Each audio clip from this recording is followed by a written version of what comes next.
Like you said, my name's Rob Sehl. I've been teaching over 10 years at an alternative school at Riverview High School.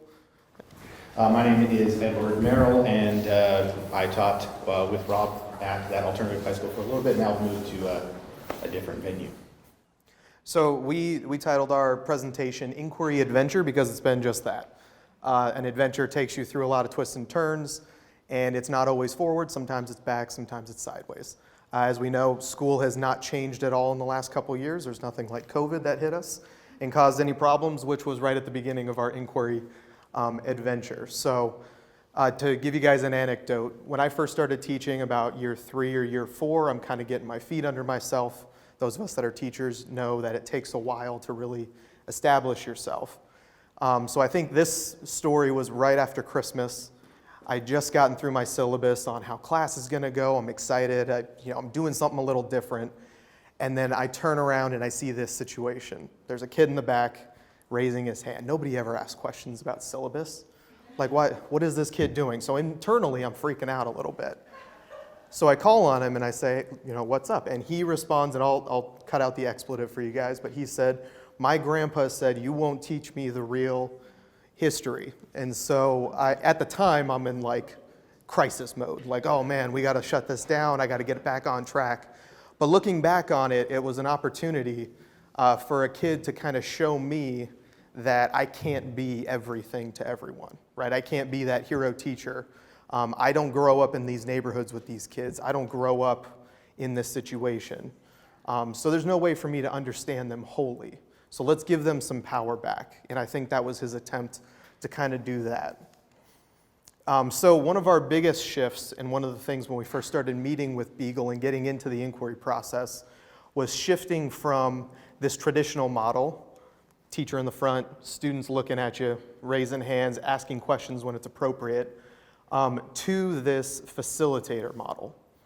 Right, so I'll be honest with you, it's a little weird being up in the front of the room. I haven't done this in a while, right? My position, especially when we were team teaching, is we were in the back usually. We're part of the group figuring something out, right? And as you can see from the text up here, I'm not going to ask you to read it, nor am I going to read it for you, but it's working on those mastery concepts, right? Working on skills.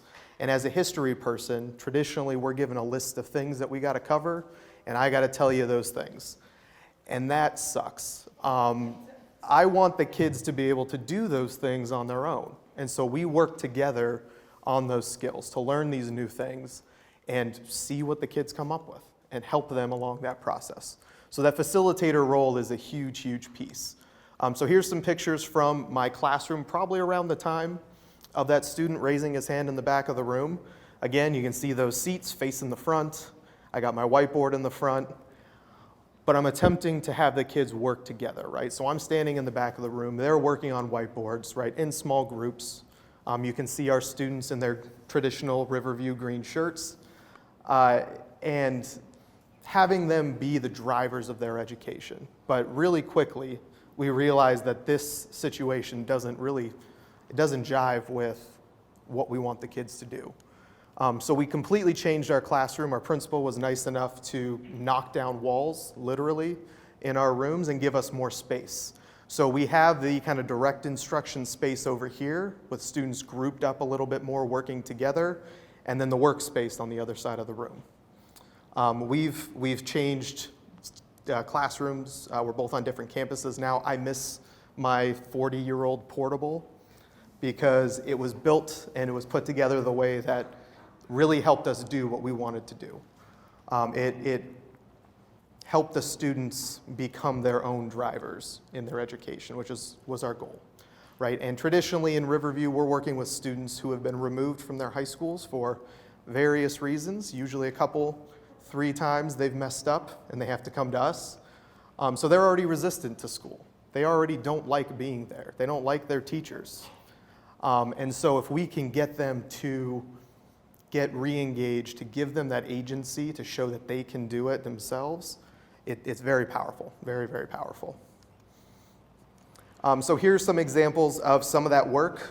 We realized very quick that we're bad at taking pictures and we don't have a lot of pictures with students in them, but here's kind of what was left over, right? We talked about major questions around core concepts We do a lot of Venn diagrams, right? But the students working together to make those connections. And all we did as facilitators is make sure we kind of stayed on the same road, right? They made sure that we didn't get off in the weeds a little bit.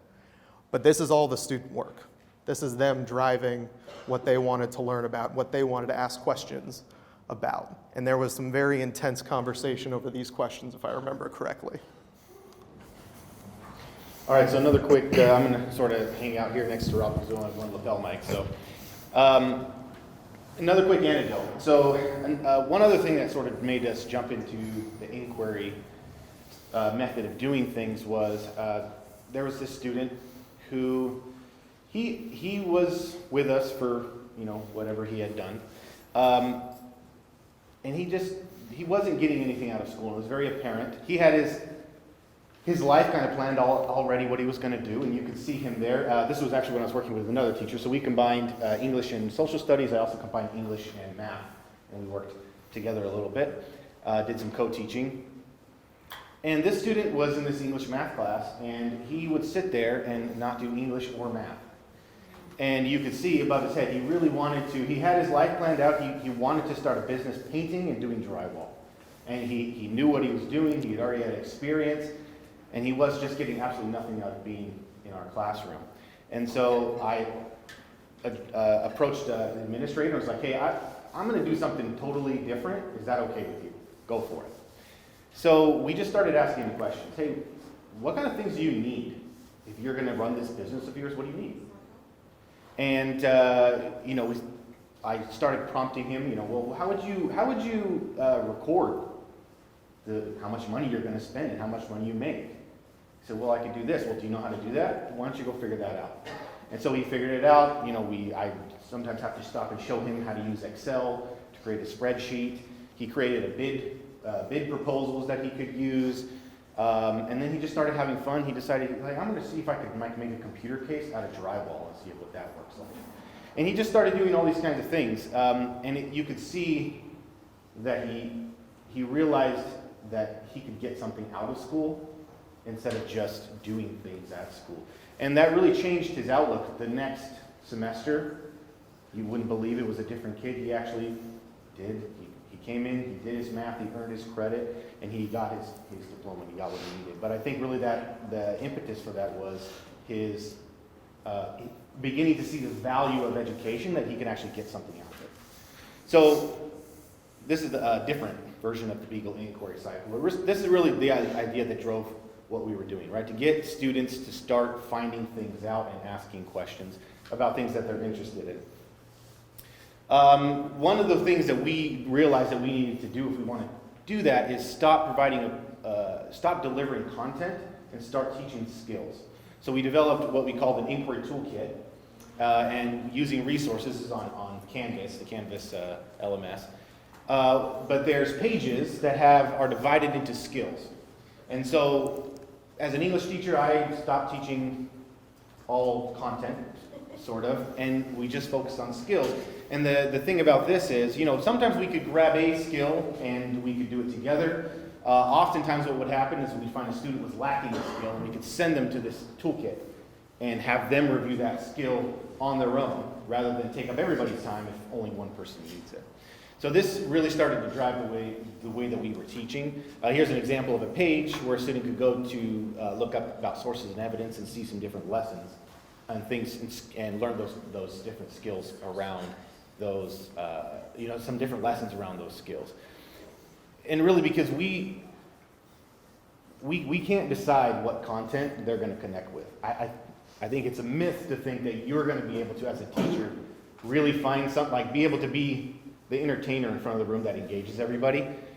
And so rather, we decided to teach them these skills and let them find the things that are going to spark their own interests. So in the same theme of having the kids driving their own learning and education, we leaned on, in my class especially, OneNote, which is a tool on most Windows computers that I can kind of keep an eye on the notes and the research that they're taking, right? So even though we have students researching all kinds of topics, in our classroom we might have 10 or 12 kids, and I might have American history, world history, and government students in that same classroom.